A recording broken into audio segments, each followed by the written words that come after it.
Kechiktirildi, ammo rad etilmadi. Hatto payg'ambarlar ham kutishgan.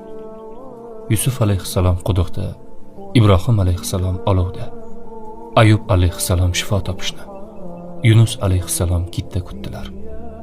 Agar Alloh sizni kutishga majbur qilsa, siz yaxshi sheriksiz. Alloh sizga buyuk narsani ko'rsatmoqchi bo'lgani uchun uni kechiktiradi. Sabr toqatingiz mo'jizangizni yanada chiroyli qiladi. Sinov oxirida sizni chiroyli narsalar kutmoqda. Tez orada siz tasavvur qilganingizdan ham ko'proq narsadan baraka topasiz. Agar Alloh sizni kuttirayotgan bo'lsa, so'raganingizdan ko'proq narsani olishga tayyor bo'ling. Kechikishlar hayotning bir qismi. Ko'niking.